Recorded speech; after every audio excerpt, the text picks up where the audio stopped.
Back with video number 2, cleaning this car out today.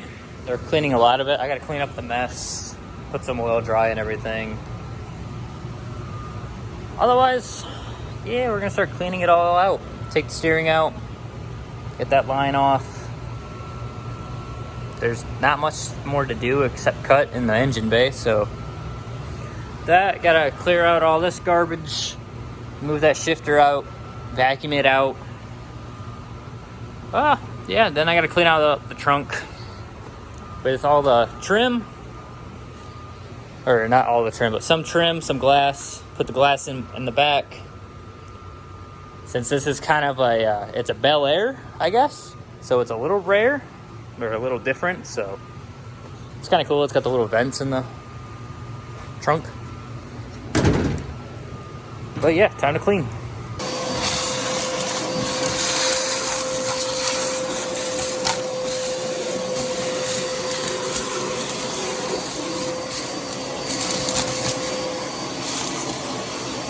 That's not good. Get done vacuuming out the trunk. Looks like we got a little bit of repair damage down there. And it's got a whole new trunk pan. It's not professionally done because the gap, there's a gap right there. But somebody welded in some kind of metal in here. Huh. It works. That side looks pretty good. As in there's no metal like that corner, but I never knew that. Usually the steering would be super easy, but it had 3 of these normal bolts that's usually supposed to be 6. So I had 3 of these. It had this little guy, which was a pain because it was like it almost was flush with the plate back there. And then I had 2 self-tappers which were flush. That's why I had to like yank it out to get the side over here. But if we're lucky enough, I already have this pretty much unbolted.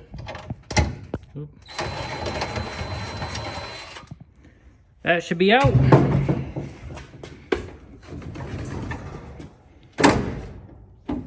Nope. There we go. That'll be probably not set in the back. It's broken into. Trying to get it to move and all that. So it'll probably just disconnect it right there. And then when it's time, put the aftermarket steering in. Should be good to go. Thought it would be a good idea to use that pallet right over there. Was not. It was a cheap piece of junk old wood. So it wanted to fall off right outside. Sideways on the concrete. Or gravel out there, I mean. So, got it back in here. And now I got to clean up this mess. Broom was sitting in that stuff, sadly. Strap this thing down, put it back. Burn that thing right there, that pallet. Oh, that thing is the worst. But, yeah, and then soon prep this thing to get inside the car. Back at it today. And let's start out taking steering out.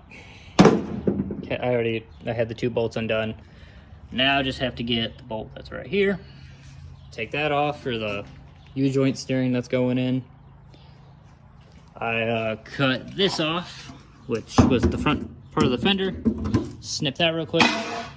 That piece was the little intermittent chrome piece, or the body piece that goes right here. Basically, so there's not a gap between the bumper and the car.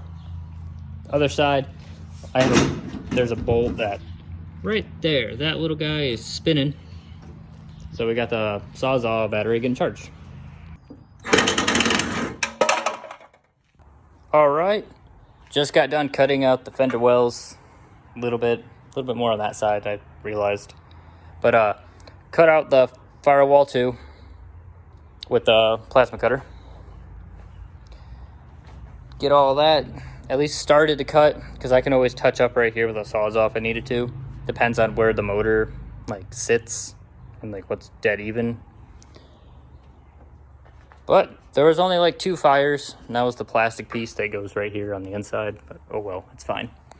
I did find out that this brake line, the little brake line that goes from here down to there, it was rusted out and just basically broke off. So I'll have to get a new one. There's probably one out back on a car, so I'll probably just take it off real quick. But it connects to the rubber line somewhere about right here where it's supposed to go, right there, but the rubber line. And gonna clean up, and for today.